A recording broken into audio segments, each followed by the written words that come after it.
भारतीय सेना की 3 गुनी बड़ी ताकत। राजनाथ सिंह ने सेना को सौंपे कई तरह के हथियार। यहाँ जानें F-इंसास और निपुण के बारे में सब कुछ।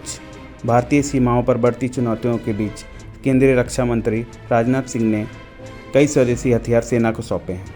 इनमें AK-203 F-इंसास राइफलों के अलावा एंटी पर्सनल माइंड निपुण भी शामिल है। नए हथियार EEL व अन्य भारतीय कंपनियों ने विकसित किए हैं। इस अवसर पर भारतीय सेना के मुख्य engineer lieutenant general Harpal Singh ने सेना प्रमुख की ओर से देश को आश्वस्त किया है कि हमें किसी तरह का कोई खतरा नहीं है।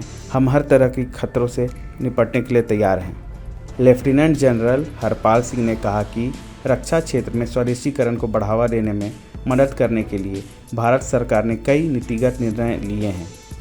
सेना में कई तरह के हथियार शामिल किए जाने के मौके पर उन्होंने ये बात कही। इन हथियारों में माइंस, आमने सामने लड़ाई के हथियार, इन्फेंट्री के लड़ाकू विमान शामिल हैं। वहीं इस मौके पर रक्षा मंत्री राजनाथ सिंह ने भारतीय सेना के futuristic infantry soldier in a system F-इंसास की नई हथियार प्रणालियों और AK-203 असॉल्ट राइफल व शस्त्रों की जानकारी भी दी। भारतीय सेना ने रक्षा मंत्री राजनाथ सिंह को चीन के साथ सटी सीमा स्थित पैंगोंग झील में तैनात लैंडिंग क्राफ्ट असॉल्ट की क्षमता का प्रदर्शन किया।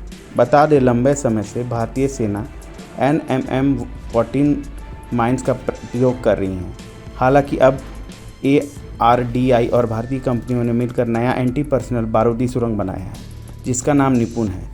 इस एंटी पर्सनल माइन से सीमाओं पर घुसपैठ से सुरक्षा मिलेगी। भारत में इंसास राइफल को अब AK-203 से रिप्लेस किया जा रहा है। यह इंसास के मुकाबले काफ़ी हल्की, छोटी और हाईटेक है। AK-203 की लेंथ 705 mm है। यह काफ़ी खतरनाक गन है। इसकी रेंज 800 मीटर तक है और मैगज़ीन 30 राउंड तक का है। इसे ऑटोमेटिक और सेमी ऑटोमेटिक दोनों तरीके से इस्तेमाल किया जा सकता है। बताया जा रहा है कि AK-203 में 600 बुलेट प्रति मिनट के हिसाब से फायर किया जा सकता है।